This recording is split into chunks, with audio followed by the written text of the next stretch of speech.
Bonjour et bienvenue ce matin à cette dévotion matinale du lundi. Nous bénissons le Seigneur notre Dieu pour la grâce qu'il nous accorde de nous tenir devant lui ce matin. Nous bénissons son saint nom au nom de Jésus. Mon nom c'est Blaise. Ce matin nous allons parler de quelques conseils, quelques clés de la réussite dans la vie. Il est très important de comprendre que la vie est tellement simple, mais il y a des clés à avoir, à mettre en pratique afin de réussir. L'apôtre Paul ici va donner des conseils très profonds, des conseils très importants à son fils Timothée, et nous allons utiliser ces conseils aussi pour nous les en approprier afin de réussir aussi.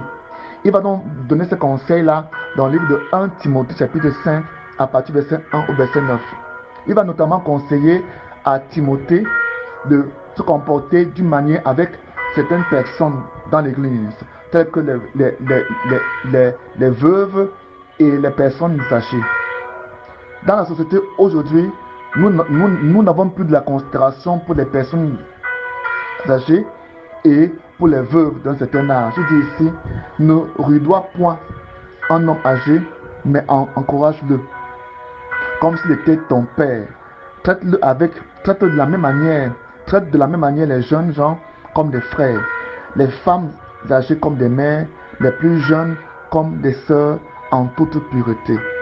C'est ce que l'apôtre Paul donne comme conseil à Timothée en tant que pasteur. Les conseils qu'il donne à Timothée en tant que pasteur ne sont pas seulement pour le ministère, mais ce sont aussi des conseils de vie. Parce qu'il faut comprendre que nous devons être en paix envers tous. Nous devons apprendre comment nous comporter dans la société dans laquelle nous sommes.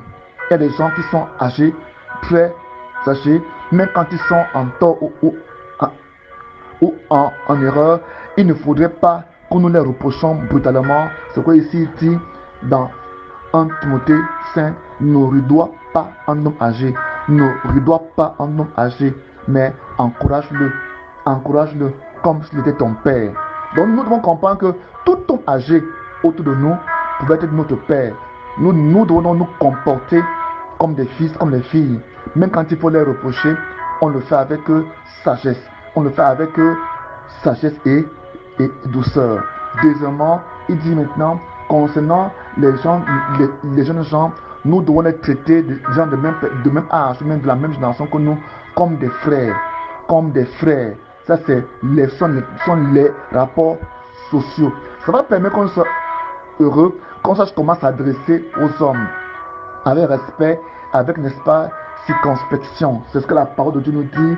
Traite les jeunes gens comme des frères, les jeunes femmes âgées, les femmes âgées comme des mères. Donc pas, n'est-ce pas, parce que tu es une autorité supérieure, tu as dans ton entreprise des personnes âgées, c'est pas parce que tu as réussi très vite, alors tu dois parler, mépriser les vieilles personnes, n'est-ce pas, parce que tu as un peu d'argent, ou bien tu as un peu une position sociale assez élevée dans le monde, alors tu traites, n'est-ce pas, les vieilles personnes avec irrespect, avec désinvolture. Nous, en tant que chrétiens, nous devons apprendre à nous comporter dans la société afin de briller comme des enfants de lumière, sachant que nous représentons un royaume autre sur la terre, qui est le royaume céleste, le royaume de Christ sur la terre. Donc nous devons donc nous comporter envers les vieilles personnes avec respect, avec circonspection, en mesurant nos paroles, en faisant attention à nos comportements. Amen. Parce qu'ils sont comme nos pères, comme nos mères. C'est ce que l'apôtre Paul conseille à Timothée. Les conseils qu'il donne à Timothée sont aussi valables pour nous. Même comme aujourd'hui, dans notre monde, aujourd'hui actuel, le respect est parti. Le respect a complètement disparu. Que ce soit dans l'église, que ce soit, n'est-ce pas, dans le monde, dans la famille. L'église a pour responsabilité aujourd'hui de ramener cette éthique, de ramener, n'est-ce pas, les choses à la normale, d'apporter la morale, de redresser, n'est-ce pas, ce qui est tordu dans le monde. C'est le rôle de l'église. Nous devons apprendre à respecter les autorités, à respecter ce qui veut et faire, n'est-ce pas, ce qu'on veut. Nous devons apprendre en tant qu'enfants de Dieu à avoir du respect pour ce qui est sacré, à avoir du respect pour ce qui est élevé, à avoir du respect pour les vieillards, pour les femmes comme pour les hommes. C'est là ce que Dieu veut. Nous devons avoir du respect pour les veufs et pour les veuves, pour les orphelins. C'est ce que le Seigneur nous demande. être leurs serviteurs, les servir dans leurs besoins. Il dit ici, occupe-toi des veuves avec respect. Très bien. Occupe-toi des veuves avec respect.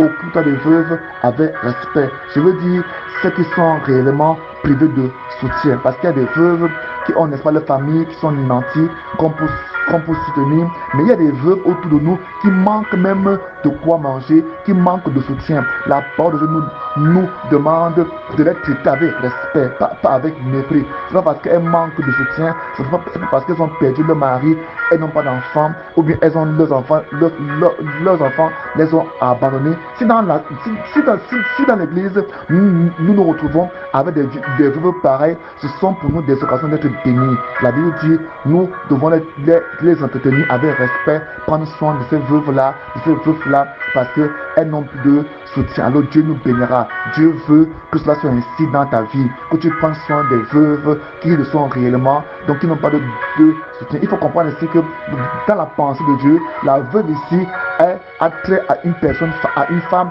qui a perdu son mari et qui est malheureuse. Parce qu'il y a des veuves heureuses, il y a des veuves dont le mari ont laissé un héritage subséquent. Donc c'est pas de ces veuves-là dont il est question.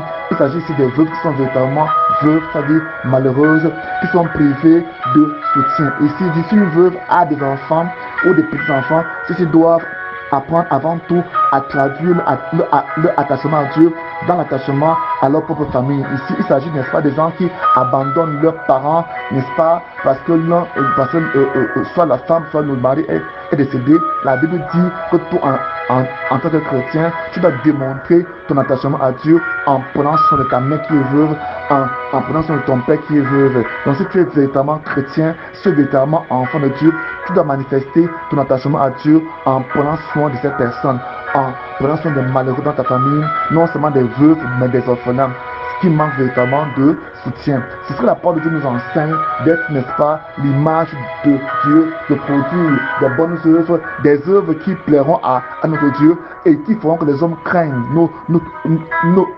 notre Dieu et aient pour lui de la révérence. Amen. Ici, il précise, il dit, si une veuve a des enfants ou des petits-enfants, ceux-ci doivent apprendre avant tout à traduire leur attachement à Dieu dans l'attachement à leur propre famille, qu'ils s'acquittent de leur dette envers leurs parents, car cela plaît à Dieu, qu'ils s'acquittent de leur dette. Donc c'est une dette. Prendre soin de son père, c'est une dette. Prendre soin de sa mère, c'est une dette. C'est une dette devant le Seigneur de prendre soin de ses parents. La Bible dit au verset suivant, il dit au verset suivant que nous devons apprendre à nous acquitter de nos dettes envers nos parents, car cela plaît à Dieu. Donc quand les parents ont vieilli, quand les parents sont fatigués, les enfants ont une dette morale qu'ils doivent s'acquitter envers leurs parents et envers Dieu. C'est ce qui plaît à Dieu, c'est ce qui est bien pour le Seigneur.